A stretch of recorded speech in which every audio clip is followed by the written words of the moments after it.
laisse passer une petite musique, un petit jingle, mais la discussion se poursuit avec vous, Dominique. Dominique Séolin, donc le PDG d'ABC Arbitral. On va forcément parler du marché avec vous, mais en tant que société cotée, donc société d'investissement, de gestion, vous déployez des stratégies d'arbitrage pour le compte de vos clients. L'idée, c'est que vous allez exploiter cette multitude de mini-incohérences de marché, c'est ça, Dominique, oui, on peut dire donc comme ça? En fait, clairement, c'est l'huile dans le moteur.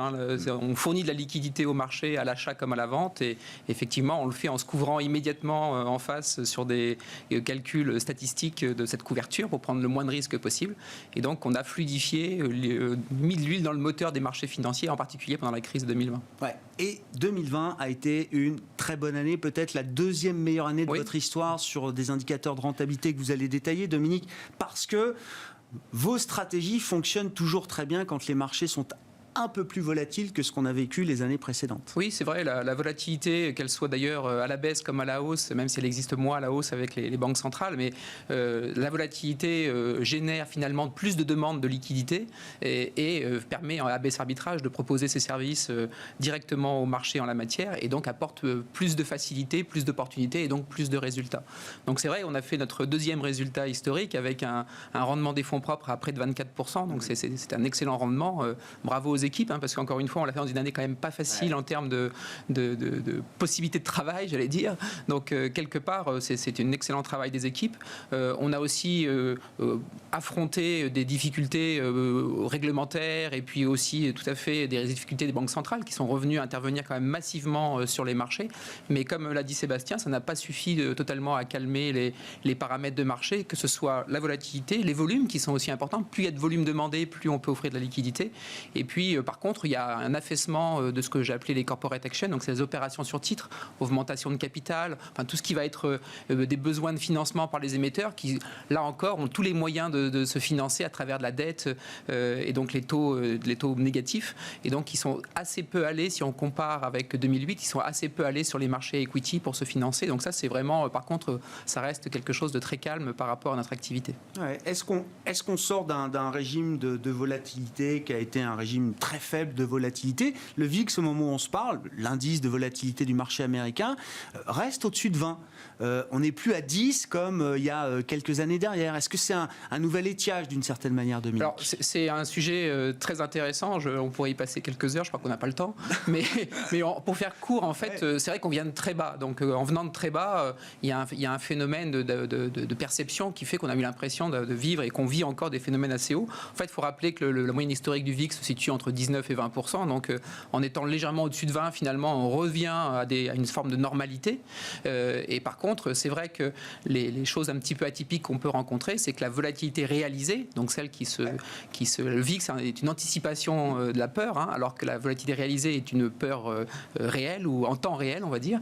Celle-ci a trouvé des moyens de se calmer régulièrement grâce aux banques centrales, grâce aux interventions des gouvernements. On a parlé du plan Biden qui est quand même colossal. Et puis grâce aussi aux bonnes nouvelles sur la vaccination, qui est clairement le bout du tunnel potentiel pour les États-Unis, l'Asie et l'Europe, même si on est un petit peu en retard. Et si la volatilité réalisée est moins importante que la volatilité anticipée, est-ce que ça veut dire que là, il y a une forme d'incohérence? Est-ce que la volatilité implicite, le VIX, du coup, doit rejoindre la volatilité réalisée à un moment? Oui, normalement, à un moment, alors le standard, c'est qu'on ait ces deux indicateurs qui soient relativement proches l'un de l'autre, même s'il y a des journées qui peuvent évidemment se décaler.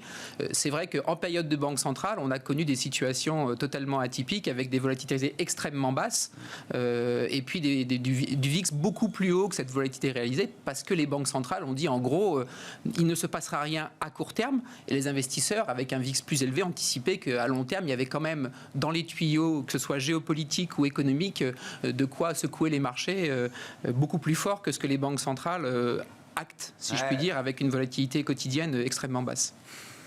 Vous dites, alors là, pour présenter l'année 2020, vous avez trouvé cette formule, Dominique, ECB, Kovacs and Sun, la sainte trinité de 2021. Bah oui. Oui, je pense que là-dessus, c'est un hommage déjà. Oui, un hommage à Serge Gainsbourg. Pour ceux qui l'auraient voilà, à Serge Gainsbourg, c'est le 30 ans de son décès. C'était un génie de la musique et des paroles, donc j'ai essayé de jouer un peu avec ça. C'est vrai que sans les banques centrales, on voit bien que c'est pas possible en ce moment. Sans la campagne de vaccination, on l'a vu en novembre, et Sébastien en a parlé, ça a changé quand même le profil des investissements et des valorisations. Vous l'avez dit aussi, Grégoire, finalement, les valeurs du Nasdaq et les valeurs du S&P ou du Russell 2000 se rejoignent un petit peu depuis l'annonce de la campagne de vaccination. Puis il y a un troisième point qui me paraît essentiel, c'est le social. Et donc, on cherche tous du soleil avec cette année qui vient de s'écouler. Et le social est un énorme enjeu de l'année à venir. Avec les élections en France, c'est clairement un sujet, mais la France n'est pas le seul pays concerné. Et si on ne fait pas cette partie sociale, on aura beau faire du COVAX et de l'ECB, ça ne suffira pas. La trilogie est importante. Ça veut dire d'une certaine manière, bon, c'est vrai que là aussi c'est une discussion de long terme, mais les banques centrales qui ont franchi à nouveau des étapes en matière d'action à travers cette crise se rapprochent à chaque fois un peu plus de leurs limites, il faut le dire, ou est-ce qu'au contraire, de les voir franchir en permanence des lignes qu'on pensait infranchissables à travers chaque crise, est-ce que ça laisse des horizons très dégagés de ce point de vue-là ? Moi, de ce point de vue-là, je suis extrêmement dubitatif. Ouais. Je pense d'un point de vue, j'allais dire, de bon sens, mais il faudrait des économistes peut-être plus compétents que moi. D'un point de vue de bon sens, je ne pense pas qu'on puisse à chaque fois dénigrer la valeur argent ou la rendre comme nulle en parlant d'annulation de dette, comme ça, sans qu'il y ait des conséquences à terme et en particulier des conséquences sociales. Donc je pense que là-dessus, on risque en tout cas d'arriver à des situations un petit peu de tension en disant finalement, vous savez dépenser 100 milliards pour aider les restaurateurs, pourquoi on ne dépenserait pas 100 milliards pour aider telle ou telle catégorie de gens qui souffrent, qui sont dans la difficulté, et c'est une réalité. Donc ça, à mon avis, c'est un énorme enjeu de la prochaine élection, je l'ai dit, mais globalement dans le monde, on voit bien que c'est un énorme enjeu de réclamation en disant vous aviez dit que c'était impossible. Finalement, c'est possible. Et puisque c'est possible, allons-y franchement.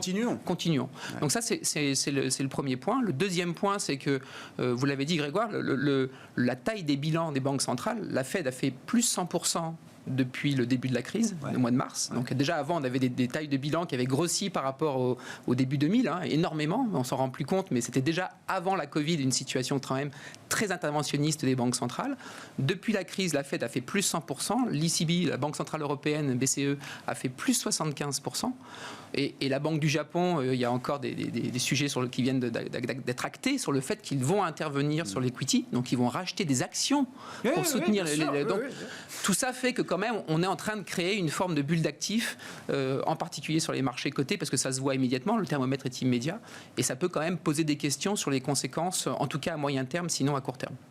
Dit autrement, la Fed et les autres, mais c'est la Fed qui donne le là, a acheté autant à travers cette crise que ce qu'elle a acheté depuis 10 ans pour gérer le reliquat de la grande crise financière. Tout à fait, exactement. Et donc, pour le coup, ça va poser des questions sur savoir qu'est-ce qu'on fait de cet argent et comment, j'en ai parlé souvent ensemble avec vous et avec d'autres, c'est de dire en fait comment on rétablit un jeu capitaliste normal.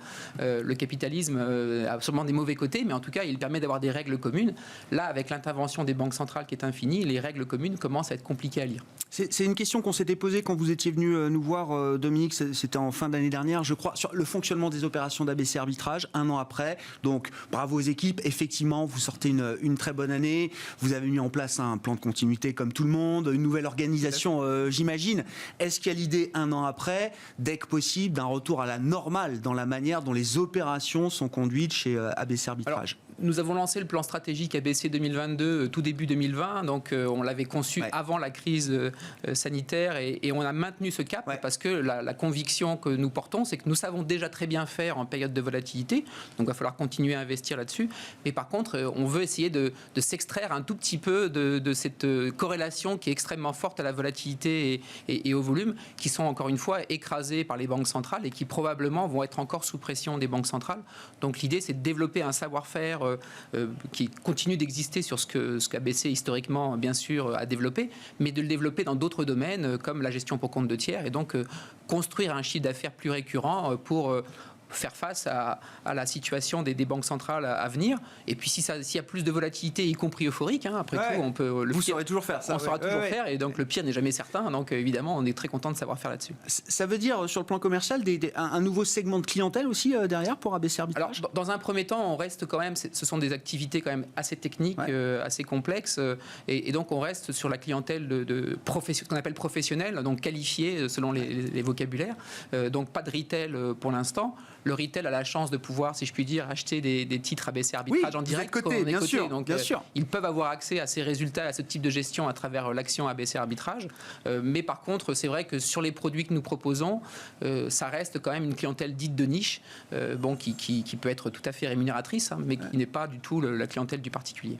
Bon, Sébastien Barbe, moi j'ai retenu le VIX, vous en parliez tout à l'heure, il faut peut-être vendre un peu le VIX aujourd'hui, non ? Oui, moi je crois qu'on va rentrer dans peut-être une période un peu plus faible. La seule contradiction par rapport à ça, c'est quelque part on a resynchronisé les économies, puisqu'on a tous eu l'Asie un peu avant, mais enfin on a tous eu le choc en même temps. Ouais.